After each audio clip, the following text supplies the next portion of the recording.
Novas instalações foram avistadas em uma ilha no mar do sul da China, onde analistas acreditam que Pequim está construindo sua maior base militar. Imagens de satélite mostram as instalações.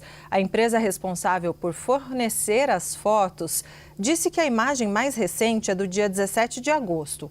Os registros indicam que a construção começou entre março e abril. A área do mar da China Meridional está cada vez mais militarizada pela China e outros países, como os Estados Unidos, o que pode ser crucial em um possível conflito sobre Taiwan. Vamos falar desse assunto com a nossa analista de internacional, Fernanda Manhota. Muito boa tarde a você, Manhota.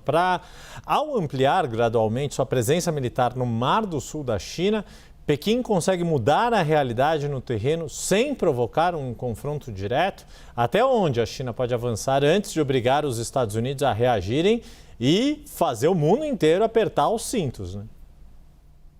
Pois é, Yuri, boa tarde a você, a Débora, a todos que estão aqui no 360. Yuri, olha, todos os especialistas, né, os mais conhecidos especialistas em segurança internacional, tanto entre os intelectuais quanto entre aqueles que atuam na linha de frente, são uníssonos, né, em dizer que a grande crise internacional que a gente deve enfrentar no futuro é justamente sobre o Mar do Sul da China, né? Embora existam conflitos isolados aqui ou ali, grandes guerras como a Ucrânia, como agora o Irã, nada se compararia a um conflito efetivo que poderia acontecer nessa parte do mundo. E esse tipo de notícia reforça a preocupação que já vem sendo acompanhada há algum tempo, né? A China tem construído uma série de ilhas nessa parte do planeta, e essas ilhas, embora sejam ditas, né, para uso civil, elas de fato reúnem, né, condições, capacidades para, de alguma maneira, também terem uso militar, né? Essa ambiguidade é bastante explorada no contexto do governo chinês.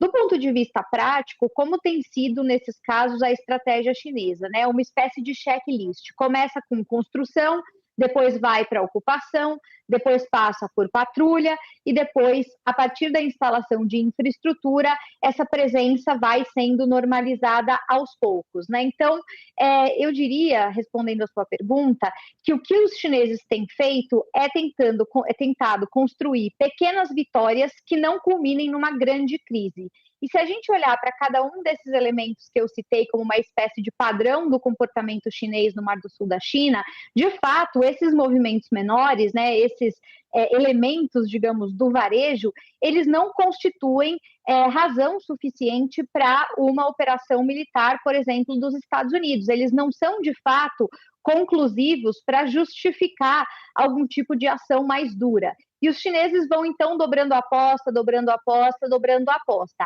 A questão é que, se somados e se olhados como um padrão, de fato, eles acabam tendo a capacidade de alterar a dinâmica de poder na região. E é por isso que a gente tem olhado para essa questão com tanto cuidado. Quando a gente fala em redes de infraestrutura, Yuri, a gente está falando em pistas, a gente está falando na construção e instalação de radares, a gente está falando em infraestrutura portuária, a gente está falando em sistemas militares de vários tipos, e isso não só ajuda a vigiar e projetar poder, como também, eventualmente, dissuadir adversários.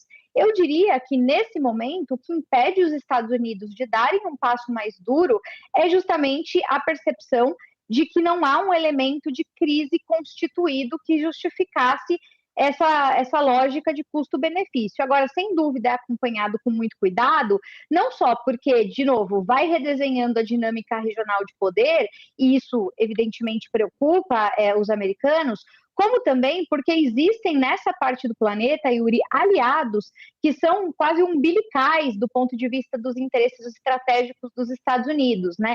Entre eles, as Filipinas, que estão muito próximos desse território particular que a gente está falando hoje em específico.